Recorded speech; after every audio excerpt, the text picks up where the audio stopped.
semuanya, apa kabar nih? Semoga kalian sehat selalu ya. Selamat datang di Planet View. Kali ini kita akan kembali membahas sebuah lanjutan alur cerita episode 2 dari The Last of Us yang sudah di-request oleh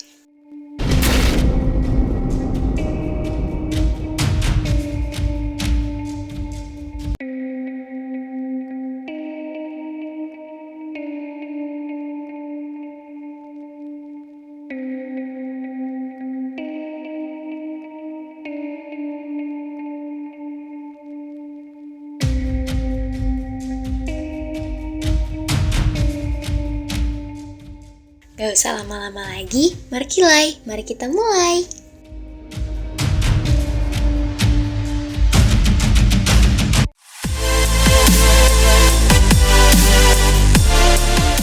Film diawali dengan diperlihatkan suasana kota Jakarta pada hari Rabu tanggal 24 September 2003. Di sebuah rumah makan terlihat seorang wanita parubaya sedang makan siang seperti biasanya. Lalu tiba-tiba seorang jenderal TNI bersama bawahannya terlihat sedang mencari sebelum akhirnya menghampiri wanita ini. Kemudian ia langsung dibawa oleh sang jenderal ke suatu tempat.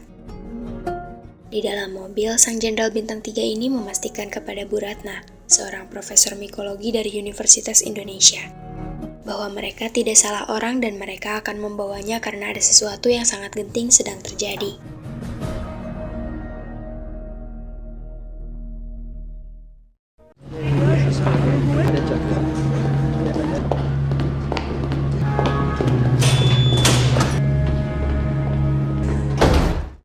Sesampainya di lab dinas kesehatan yang dijaga ketat, Bu Ratna pun langsung dipersilakan meneliti sebuah spesimen yang sudah dipersiapkan.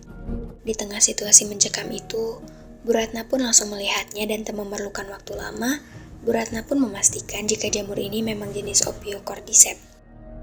Namun Bu Ratna heran kenapa mereka sampai menggunakan obat anti jamur selain di Microsoft. Lalu sang jenderal berkata jika obat itu digunakan saat mengambil sampel pada tubuh manusia. Bu Ratna keheranan, karena jamur cordyceps tidak bisa hidup di dalam tubuh manusia. Lalu Bu Ratna pun langsung dipersilakan untuk mengeceknya.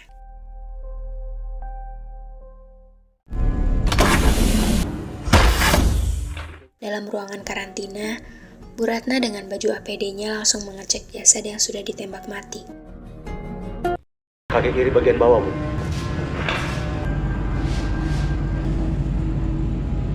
Apa ini gigitan manusia?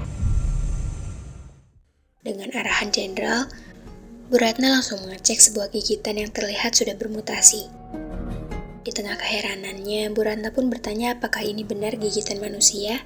Lantas Bu Ratna langsung mengecek mulut si korban.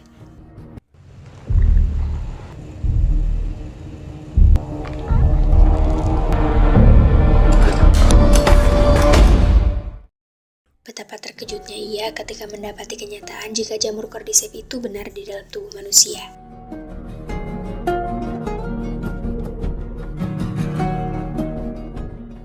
Singkat waktu, setelah apa yang ia lihat, Bu Ratna pun bertanya kapan pertama kali ini terjadi.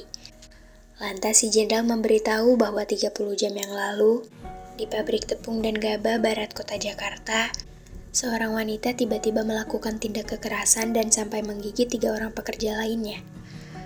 Kemudian wanita itu dikunci di kamar mandi sampai polisi datang. Namun wanita itu kembali beringas dan terpaksa harus ditembak. Lalu 3 orang yang digigit pun melakukan hal yang sama dan harus berakhir dengan cara yang sama.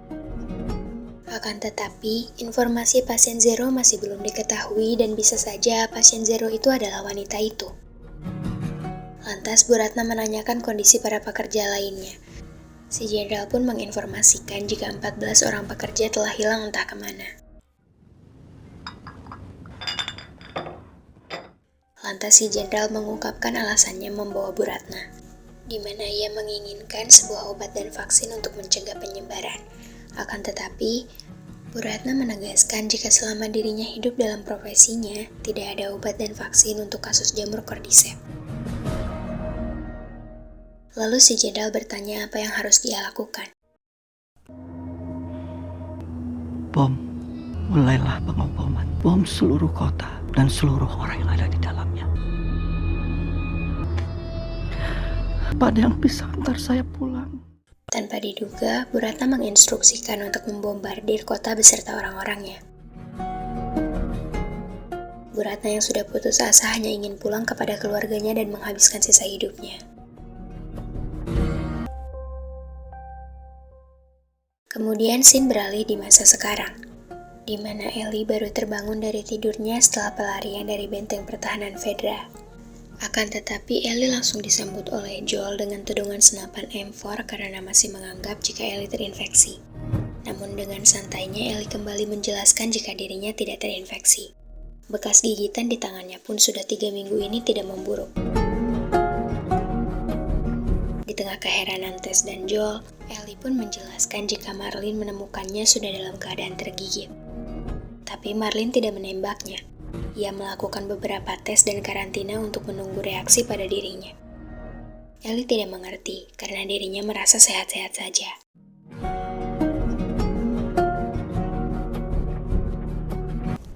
Back there, you can find a spot. Oh, funny.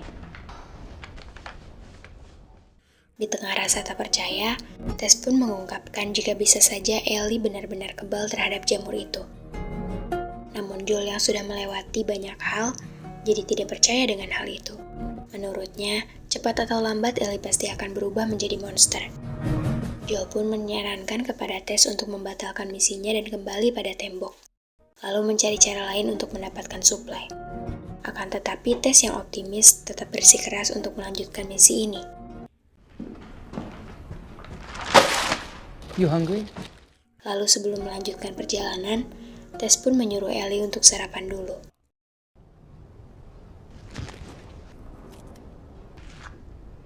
Is it chicken? Tess dan Joel melihat makanan enak yang dibekali Marlin untuk Ellie. Dirasa Ellie benar-benar berharga bagi Fireflies, Tess pun bertanya apa sebenarnya tujuan Marlin mengantarkan Ellie. Sontak Ellie pun kebingungan, karena Marlin menyuruhnya untuk merahasiakannya. Tapi karena terus dipaksa, Ellie pun mengungkapkan jika Marlin sedang berusaha membuat sebuah vaksin dari tubuhnya di markas Fireflies bagian barat. Mendengar kata vaksin, Joel pun sudah muak karena sejak dulu tidak ada vaksin yang benar-benar bekerja. Di tengah perdebatan, Tess akhirnya membuat keputusan besar. Dia akan menyelesaikan misi ini dan bertaruh pada Ellie yang mungkin bisa menyembuhkan dunia ini. Lalu Joel pun berkata, jika Ellie kejang-kejang sedikit saja, Don't. Okay? dan akhirnya Joel pun sepakat untuk melanjutkan misi.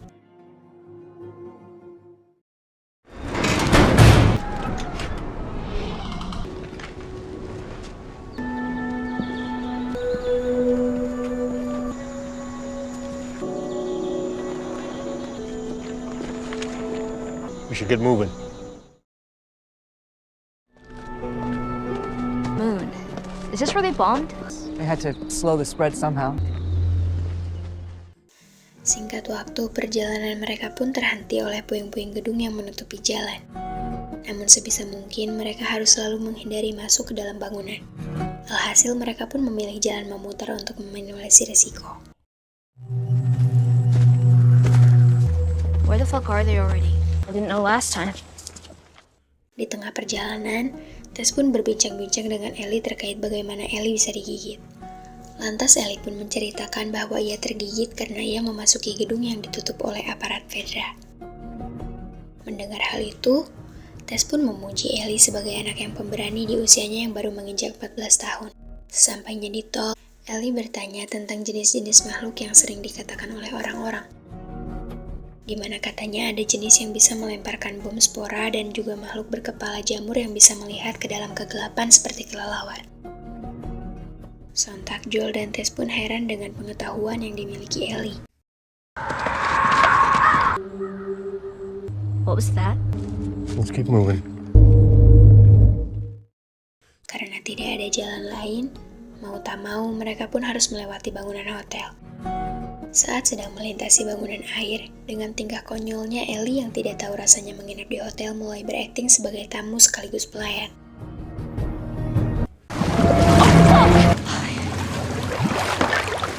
Sorry. Namun betapa kagetnya ia saat menemukan tengkorak di dalam air. Untungnya tengkorak itu tidak hidup.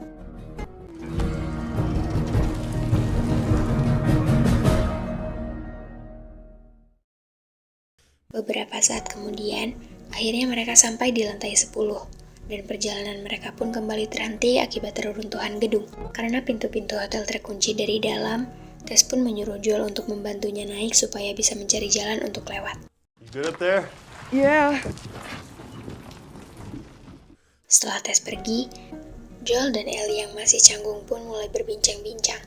Di sini Ellie bertanya tentang berapa lama orang yang sudah terinfeksi mampu bertahan hidup. Lantas Joel pun menjelaskan bahwa umur makhluk itu tidak menentu. Bisa sebulan, 2 bulan, bahkan setahun. Tapi ia pernah mendengar ada makhluk yang masih berkeliaran selama 20 tahun. Atau semenjak wabah ini menyebar.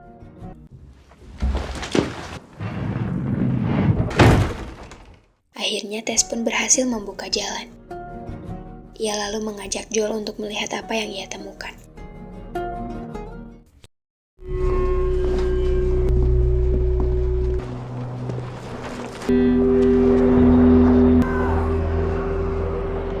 There's so many.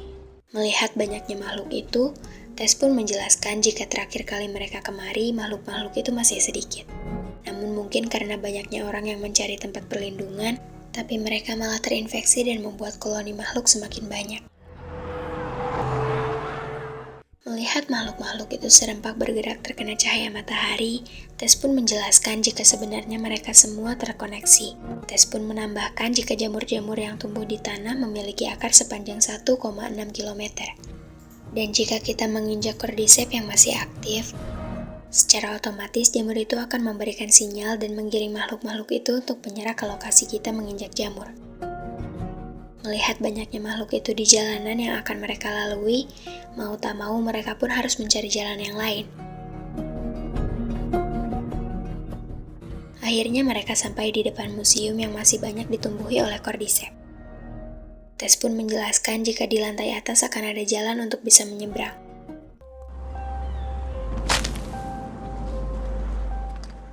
Dan untungnya cordyceps di museum ini sudah mati mengering. Setelah melakukan persiapan, mereka pun langsung masuk dengan berhati-hati.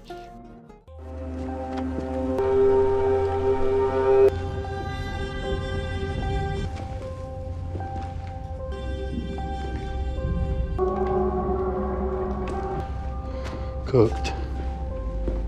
Oh, shh. Betapa kagetnya Ellie saat melihat seseorang dengan luka yang masih baru. Melihat hal itu, Tess dan Joel langsung waspada dan mengecilkan suara seolah mengetahui jenis makhluk apa yang ada di tempat ini. What would you hear? Are you saying anything tempted to that? We are silent.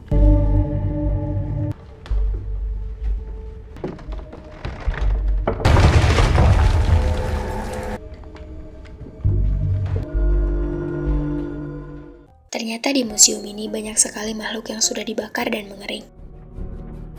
Dengan berhati-hati, mereka kembali melanjutkan perjalanan.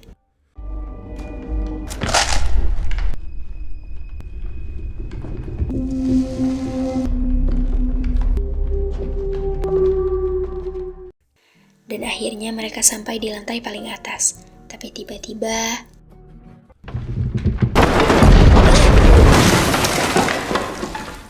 hampir saja plafon yang sudah rusak menimpa mereka. Namun sialnya hal itu membuat suara yang sangat keras.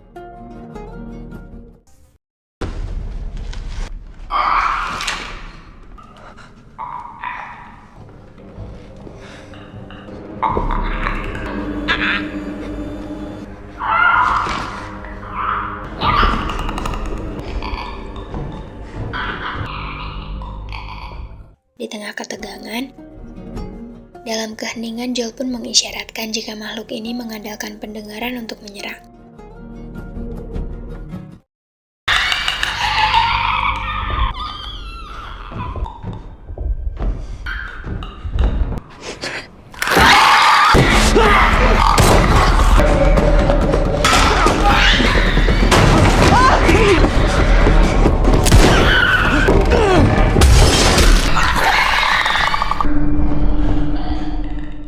Untuk sesaat, Joel bisa mengalihkan perhatian monster.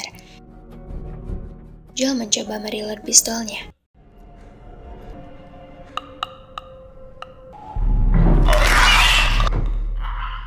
Melihat monsternya menjauh, ia pun langsung mengajak Ellie untuk mengendap-endap.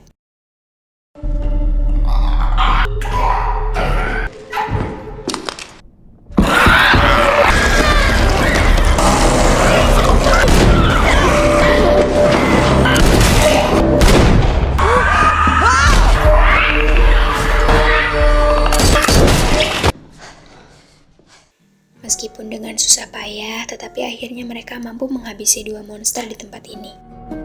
Lalu dengan santainya Ellie berkata jika ia tergigit lagi. Setibanya di atap museum, Ellie menyeberang terlebih dahulu, sementara Joel berusaha menolong Tess yang terkilir. Meski Joel khawatir karena Ellie kembali tergigit, namun Tess terus meyakinkan Joel jika Ellie benar-benar kebal. Is it everything you hoped for? Saat Joel menghampiri Ellie, dari sana mereka sudah bisa melihat markas Fireflies yang sudah tidak jauh lagi. Karena hari sudah mulai sore, Tess pun mengajak yang lainnya untuk segera melanjutkan perjalanan.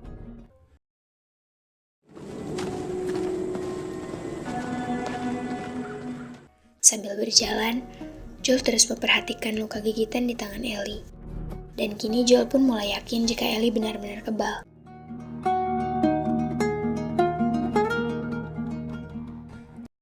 Akhirnya mereka pun sampai di suatu tempat yang sudah dijanjikan. Namun sekian lama menunggu, mereka pun heran karena orang-orang Fireflies tidak kunjung datang. Lantas Joel pun berinisiatif untuk mengeceknya.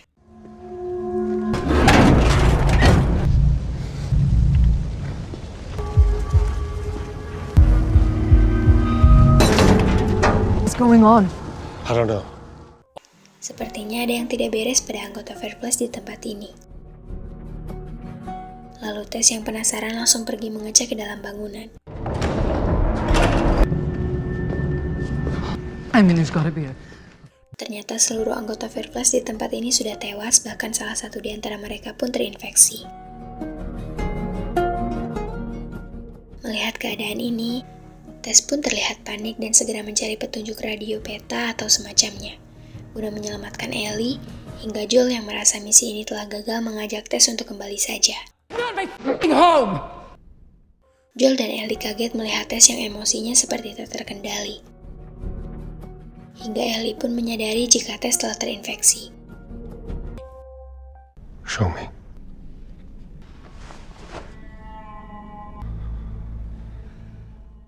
Rupanya Tess tergigit saat bertarung melawan monster di museum tadi. Lalu Tess menyuruh Ellie untuk membuka perban dan menunjukkan kepada Joel jika keajaiban ini memang nyata. Dengan tangan yang mulai gemetaran, Tess pun meminta Joel untuk membawa Ellie ke tempat Bill dan Frank. I'm not gonna take I her. will ask you for anything. Now shut the fuck up, because I don't have time. Tess memohon karena ini adalah permintaan terakhirnya. Jagalah Ellie dan kau akan membuat kesembuhan kepada dunia. Lalu tiba-tiba... Meskipun Joel berhasil menembak, sialnya orang ini malah menyentuh Cordyceps yang masih aktif.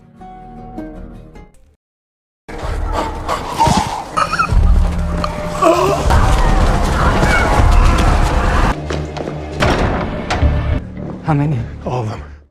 Joel pun mengatakan jika mereka semua sudah mengetahui posisinya dan sekarang sudah tidak punya banyak waktu. Mendengar hal itu, Tess pun segera melakukan pengorbanan terakhirnya.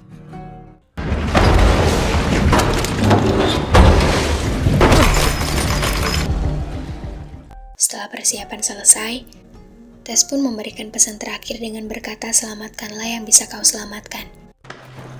No! Apa you fucker!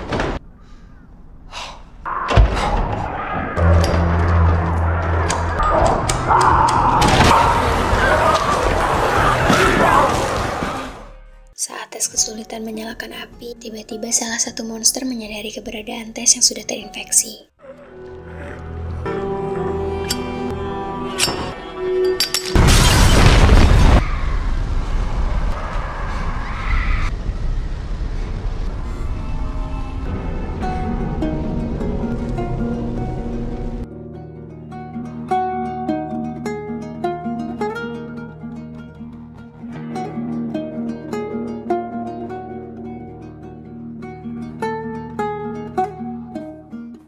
Garis pun bersambung.